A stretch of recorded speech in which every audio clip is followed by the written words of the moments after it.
À Paris, Adrien, 26 ans, tombe sous l'emprise douce et brûlante d'Elias, danseur magnétique, et vacille entre peur et désir jusqu'à commettre son premier faux pas. Leur attirance devient un champ de mine où la confiance se gagne au bord du vertige. Il a traversé le salon comme s'il possédait Paris. Son regard s'est accroché au mien, et tout a basculé. Un éclair sous la peau, un silence chargé, une proximité dangereuse. J'ai voulu détourner les yeux, impossible. À un souffle de franchir la ligne, j'ai compris que ma vie, dès ce soir, allait se jouer sans filet. Je m'appelle Adrien, j'ai 26 ans, et ce soir-là je n'avais rien prévu d'héroïque, seulement survivre à l'enterrement de vie de jeune fille où Zoé m'avait embarqué. L'appartement, près de République, vibrait de musique et de rires trop forts. Quand la sonnette a retenti, l'air a changé. Il a franchi le seuil, comme on entre en scène, sûr de lui, mais sans arrogance, avec cette énergie qui remplit une pièce avant les mots. Les filles ont crié, moi, je me suis figé. Ce n'était pas seulement sa façon de bouger, c'était sa manière de me regarder, directe, calme, un peu insolente. Ses yeux se sont accrochés aux miens, une seconde de trop. J'ai senti mon cœur taper trop fort, chaque nerf en éveil, le feu sous ma peau. J'ai fait semblant d'observer le plafond. Il avait déjà lu ce que j'essayais de taire. Le show a commencé. Chaque pas disait ce que personne n'ose avouer. La musique portait nos silences. Mon pouls s'emballait, la chaleur montait entre nous, et Zoé a souri comme si elle voyait, à travers moi. Quand tout s'est terminé, les autres sont descendus, au bar. Lui est resté pour ranger. Adrien, c'est ça? Je me suis retourné, appuyé contre le mur, léger sourire. Il semblait connaître la réponse. Oui, tu es le seul qui n'a pas cligné des yeux pendant la chorégraphie. Ça m'a intrigué. J'ai ri, à moitié. C'est parce que j'étais tétanisé. Parfois le silence crie plus fort que les applaudissements. J'ai ramené cette phrase chez moi.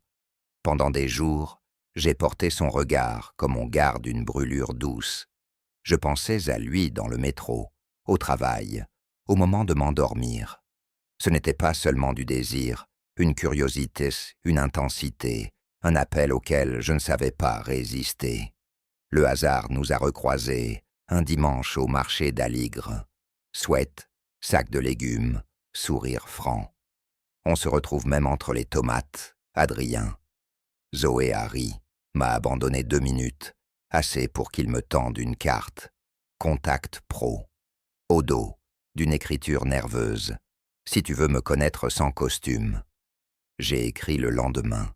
Une phrase banale, presque ironique.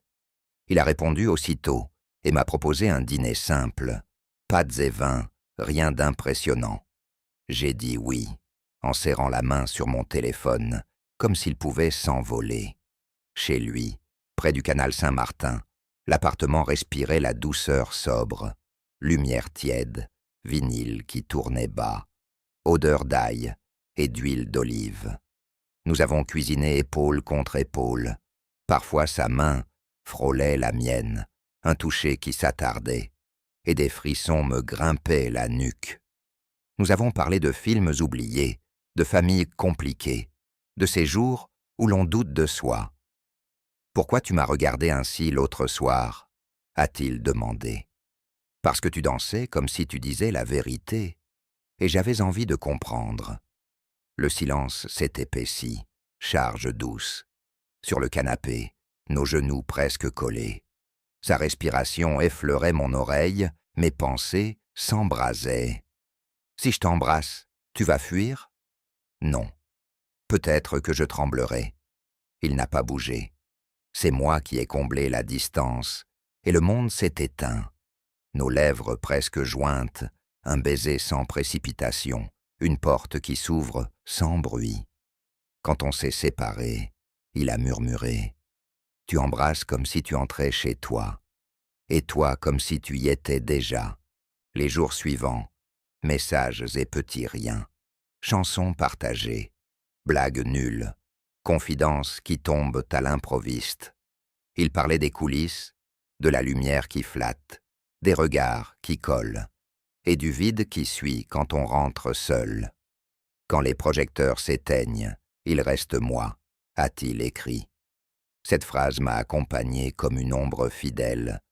Nous nous sommes revus dans un bar discret vers Bastille. Coin de table, de verre, sa fatigue belle. Tu me regardes comme si j'étais plus que l'image, a-t-il soufflé. Tu l'es. Et si tu découvres mes zones obscures? J'ai haussé les épaules, incapable de mentir. Moi aussi, j'en avais. Plus tard, 2 hommes derrière nous ont chuchoté. L'un a pointé discrètement. C'est le gars du pôle. L'air a changé. La honte, mince lame froide, m'a entaillé sans prévenir. Il a fait semblant de ne rien entendre. Moi, j'ai baissé la voix. J'ai changé de sujet. Mon cœur battait trop fort, pour une raison qui ne me plaisait pas. Ça te dérange, hein? Je ne sais pas. Peut-être un peu. Son sourire a été doux et triste. La plupart même sans le décor, mais pas le décor sans moi. Je n'ai pas répondu. La tempête en moi gagnait du terrain. Les jours suivants, j'ai mis de l'espace, des plus tard, des désolés, grosses journées. Il a senti l'onde se retirer. Zoé m'a secoué. Tu fuis, pas lui, toi. Je me suis défendu pour la forme. Elle avait raison. Un soir, sur mon canapé, la tête d'Elias contre mon épaule, mon téléphone a vibré. Sur l'écran, un prénom que je n'avais pas effacé, Nathan. Rien de grave, croyais-je. Un mème, 2 phrases légères, l'ego qui réclame une friandise. Elias n'a rien dit. Je l'ai senti se retirer, non pas son corps, mais sa chaleur. Le silence entre nous a brûlé plus fort que n'importe quel mot. Ensuite, ces messages ont perdu leurs éclats. Toujours gentils, mais plus courts, comme s'ils s'économisaient pour ne pas saigner. Mon ventre s'est noué de reproches. Au même moment, l'affiche d'un spécial minuit est apparue sur son histoire. Grande scène à Pigalle, public plein, promesse d'étincelles. Je n'ai pas réagi tout de suite. Puis j'ai reçu « Tu viens ce soir ?» J'ai répondu « Oui », sans savoir si j'avais la force d'y aller en entier. Pigalle brillait comme un piège. Sur scène, il était souverain, regard accroché au mien quand la musique s'est faite lente. Tension a coupé la respiration, chaleur qui montait entre nous, et cette impression insensée que le monde s'effaçait, sauf nos 2 corps tenus à distance par un fil. J'ai applaudi trop fort pour masquer la peur. En coulisses, son étreinte a été rapide. Tu m'aimes quand la lumière s'éteint, Adrien. Mais quand elle m'éclaire, tu doutes. J'essaie de trouver ma place. Trouve-la avec moi, pas contre moi. J'ai ouvert la bouche, hésité. Mon téléphone a vibré encore. Nathan. Les lettres ont traversé l'écran comme un aveu non voulu. Elias a regardé mes yeux, pas l'écran. Son souffle a frôlé ma joue. Mon cœur cognait. « Je serai sur scène à minuit », m'a-t-il dit doucement. « Si tu veux parler après, reste. Si tu veux fuir, je comprendrai. » Minuit s'est approché. Je me suis vu dans le miroir du couloir. Pris entre peur et désir, à un souffle de franchir la ligne, le rideau s'est entr'ouvert, et j'ai compris que ma réponse se jouerait là, maintenant, sous la musique qui montait comme une marée. Le rideau s'est levé, et j'ai su que rester ou fuir n'était plus une question de porte, mais de peau. Une chaleur que je ne pouvais plus nier, un risque qui portait mon prénom. Le spécial minuit a avalé la salle d'un seul mouvement. Elias a pris la scène, souverain, et chaque note s'est accrochée à moi comme une promesse à moitié tenue. Quand ses yeux ont trouvé les miens, le temps s'est rétréci, la musique en marée, les cris au loin, la corde invisible entre nous. Je n'ai pas bougé. Mes mains tremblaient sur mes genoux. L'électricité dans l'air me tenait droit, à un souffle de franchir la ligne. Je ne savais plus si j'avais peur d'être vu ou de ne plus l'être. Après l'ovation, la coulisse sentait la sueur douce et le métal tiède. Il s'est approché, serviette sur l'épaule, lumière encore accrochée à sa peau. Sa main a effleuré mon bras, s'est attardée une seconde longue. Mon cœur a cogné trop fort. « Tu es resté », a-t-il murmuré. Je ne sais pas partir quand quelque chose m'appelle. Il a souri, pas tout à fait soulagé. Le monde, un instant, s'est tassé dans le silence entre nous, cette musique-là plus bruyante que tout. Dehors, la nuit de Pigalle avait des dents, des rires, des téléphones, des regards qui collent. Un groupe a reconnu Elias, un flash a fendu l'obscurité. Je me suis raidi. Il s'est mis un peu devant moi, simple geste qui m'a traversé comme une chaleur protectrice. « On va ailleurs », a-t-il proposé. Nous avons marché sans parler jusqu'à un pont où l'eau avalait les bruits. Le froid m'a réveillé. J'ai eu peur pendant le show, ai-je avoué. De quoi? De te perdre si je restais, de me perdre si je partais. Et maintenant, j'ai cherché ses yeux. Maintenant j'ai peur de faire les mauvais gestes pour les bonnes raisons. Il a hoché la tête, grave. Alors faisons moins de gestes, plus de vérité. Nous avons repris, lent, comme si Paris devait nous apprendre à marcher. Pendant quelques jours, j'ai cessé de me cacher derrière les « demain ». On s'écrivait avant le café, on s'appelait entre deux stations, on s'attendait sans se promettre. L'air autour de moi était devenu plus clair. Et puis le monde réel a frappé à la porte. Au bureau, un collègue a posé son téléphone devant moi. « C'est pas ton danseur ». Titre facile, story repartagée. Elias en plein vol, et parmi les spectateurs, un coin de ma joue, un bout de profil. Rien d'évident, mais assez pour que le frisson me coupe. Je n'ai rien dit. Le soir, j'ai voulu lui parler. J'ai gardé ma langue. Zoé m'a attrapé entre deux bouches d'aération. « Tu le veux vraiment, oui ou non ?»« Oui. » « Alors protège ce que tu veux. Pas tes excuses. Le week-end, je l'ai retrouvé au studio. » Les murs vibraient encore. Il m'a appris à compter les temps dans le silence, à sentir la musique avant qu'elle ne naisse. Par moments, sa main glissait sur mon poignet pour corriger, un toucher qui s'attardait, une chaleur peau contre peau, et mon souffle perdait la mesure. Nous nous sommes assis par terre. « Quand quelqu'un me regarde comme toi, a-t-il dit, j'oublie la scène. Et moi, j'oublie ma peur. Le soir tombait. Mon téléphone a vibré. Nathan, tu me dois une conversation. » J'ai repoussé l'écran. Trop tard. Elias avait vu le prénom. Il n'a rien demandé. Sa confiance m'a serré la gorge. « Je ne veux pas de secret, ai-je soufflé. Alors parle. Ce n'est pas une flamme, c'est une braise. Elle ne me réchauffe pas, mais je n'avais pas éteint le foyer. Et maintenant, je veux fermer cette porte, avec toi, à côté. » Il a hoché la tête, un peu pâle, puis il a posé sa paume sur mon sternum. La chaleur a traversé ma cage thoracique. Ma respiration a pris son rythme. Je me suis rapproché jusqu'à sentir son souffle contre ma tempe. La nuit autour s'est mise en veille, ne gardant que nos battements. Nos lèvres ont hésité, se sont frôlées, puis reposées, comme si nous signions un accord discret. Aucun témoin, sauf la ville.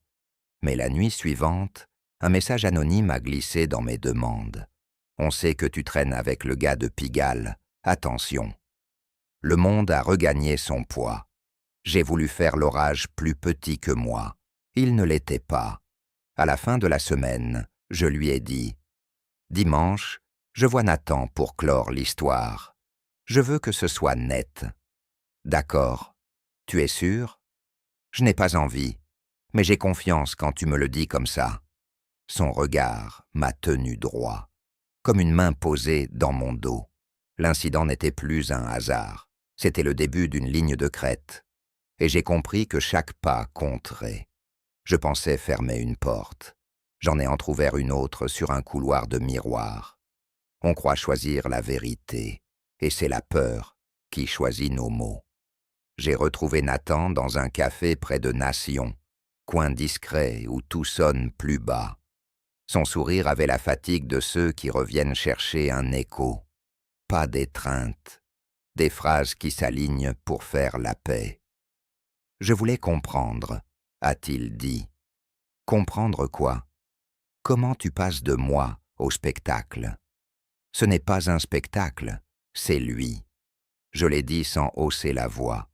Dans ses yeux, une pointe de jalousie ancienne a scintillé avant de s'éteindre. Nous avons tranché nos souvenirs comme on coupe une corde usée, sans violence, sans élégance non plus. Il a posé sa main sur la table, loin de la mienne. Alors c'est fini.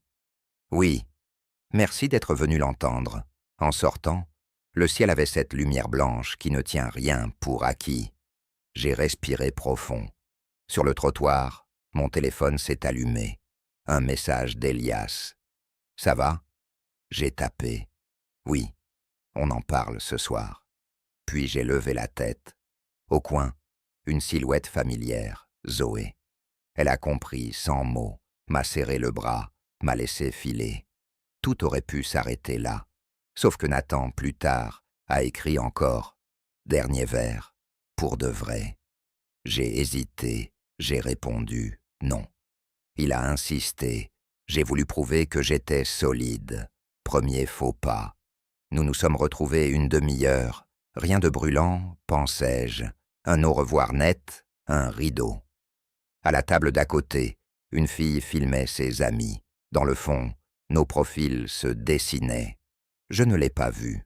La vidéo a tourné en story. Quelqu'un a reconnu Nathan, m'a reconnu. Une légende idiote s'est ajoutée, 3 cœurs. Et l'algorithme a fait le reste. Le soir, chez Elias, l'appartement sentait l'orange et la pluie. Il s'est approché, a posé sa main sur ma nuque, chaleur douce. Mon feu intérieur s'est calmé d'un coup. Ça s'est bien passé? Oui. J'ai fermé. Complètement? Oui. Un silence a suivi, pas lourd, mais attentif. Je ne sais pas pourquoi je n'ai pas ajouté l'épisode du dernier vers. Peut-être pour nous protéger, peut-être pour me protéger moi. Second faux pas, confondre douceur et omission.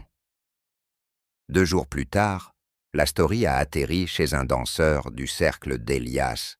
Le nom de Nathan, mon profil, les rumeurs qui s'écrivent toutes seules.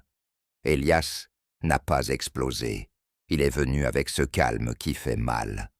Tu m'avais dit complètement. C'était rien. Rien pour toi n'est pas rien pour moi si ça fait mal à la confiance. Ces mots étaient nets, sans cri. Je me suis senti plus petit que ma version préférée. Je ne voulais pas te blesser. Je sais, mais tu l'as fait. Nous avons marché longtemps, bord du canal, pas de main prise, juste nos pas qui cherchaient une cadence commune. Une bourrasque a chassé un sac plastique, détail inutile, qui m'a soudain donné envie de pleurer. Je ne sais pas comment être parfait, ai-je dit. Je ne te demande pas d'être parfait. Je te demande d'être vrai, même quand ça tremble. Il m'a parlé de ses années de scène, de ses partenaires qui partent quand l'affiche devient trop visible, de la fatigue de rassurer toujours. Je l'ai écouté, gorge serrée, honte et tendresse mêlées. Dis-moi comment réparer. Commence par ne plus choisir à ma place ce que je peux entendre. Ce soir-là, nous sommes restés l'un devant l'autre, proches, sans se toucher. Sa respiration glissait contre ma joue, mes pensées s'embrasaient, une attirance prudente, comme se tenir au bord de l'orage. Nos lèvres se sont presque cherchées, puis non. Demain, j'ai un casting, a-t-il dit. Une troupe prestigieuse. S'ils me prennent, tout s'accélère. Je viendrai t'attendre à la sortie. Ne promets pas si tu ne peux pas. Je viendrai. Le lendemain, j'étais là, en avance, main moite, cœur qui battait trop fort. Elias est sorti, visage fatigué, regard inquiet. Je n'ai pas posé de questions. Il a secoué la tête. Liste d'attente. J'ai posé ma paume contre son torse. Sa main a couvert la mienne. La douleur s'est atténuée dans cette chaleur partagée. Puis son téléphone a vibré. La troupe voulait le voir en supplémentaire le week-end. Espoir revenu trop vif. Je l'ai pris dans mes bras, sans bruit. Le soir, un message inconnu a frappé. Si tu continues avec lui, prépare-toi à être vu. On m'avait filmé avec Nathan. On me prévenait comme on menace. J'ai voulu ignorer. J'ai voulu être grand. J'ai seulement été silencieux. Et ce silence-là allait compter. On croit que la honte s'invite par la porte. Elle passe par l'écran, s'assoit à table et répond à notre place. Le samedi, la troupe testait des artistes en public. Je m'étais glissé au fond. Elias a dansé comme on respire après une noyade.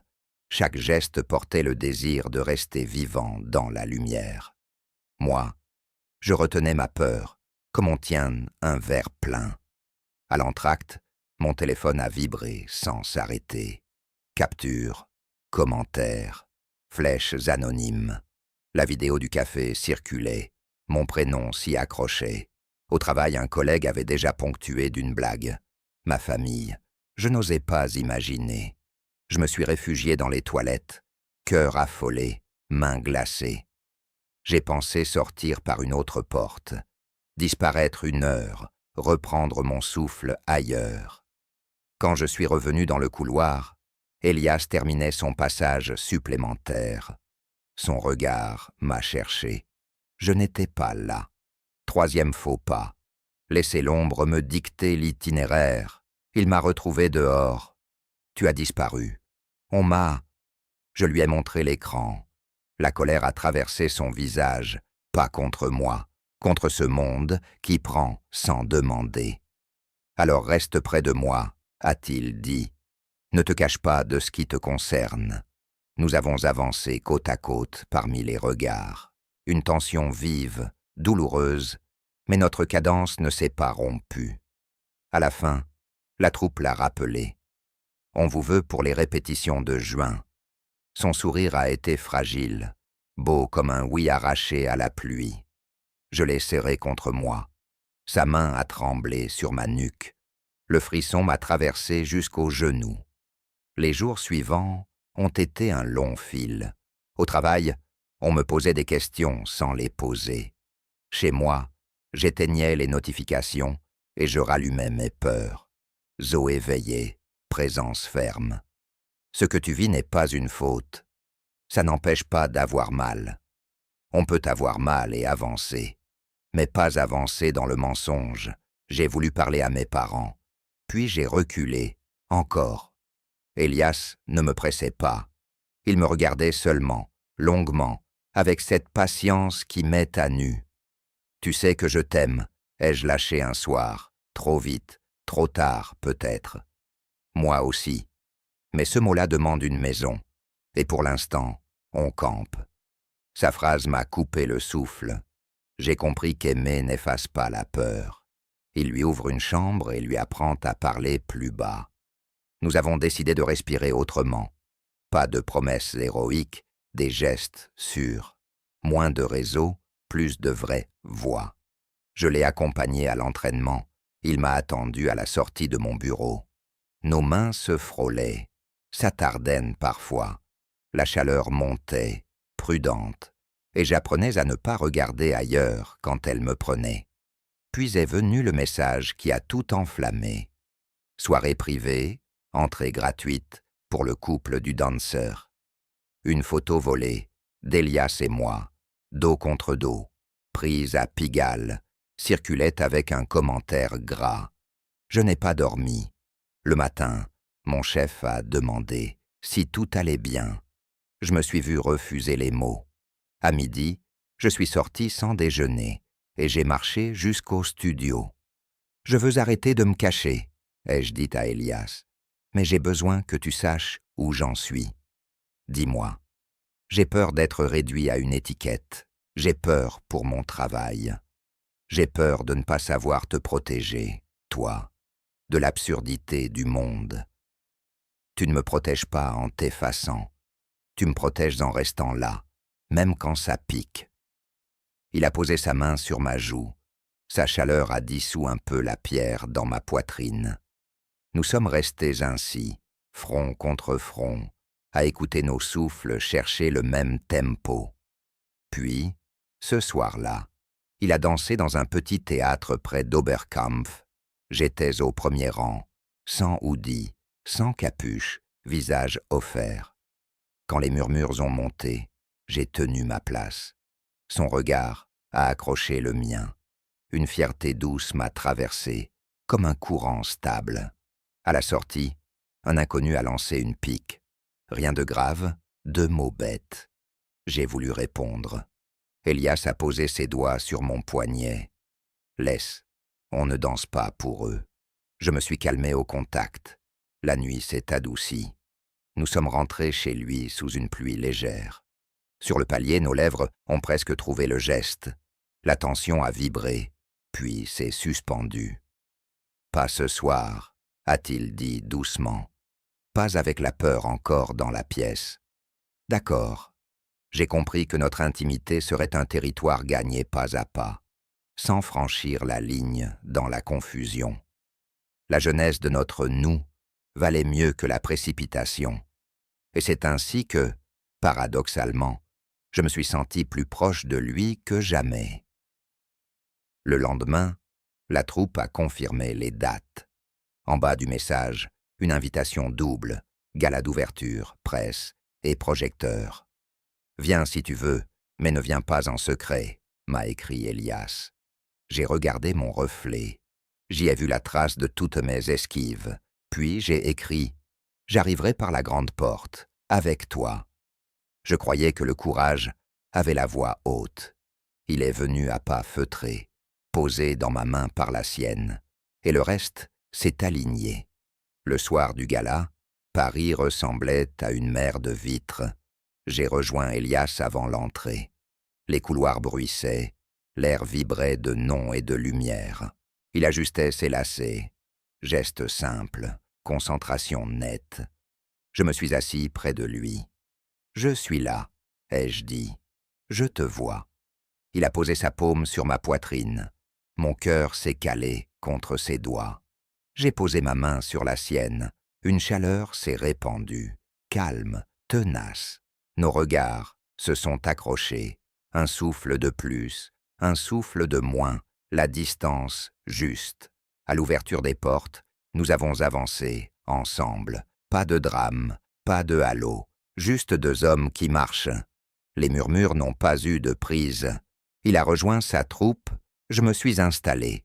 Quand la musique a commencé, j'ai senti monter cette vieille peur, mais elle n'avait plus le même visage. Elle me regardait sans m'engloutir. Elias a dansé avec une vérité tranquille, comme s'il déroulait notre fil en plein jour. Les gens ont applaudi. Moi aussi, sans masquer quoi que ce soit.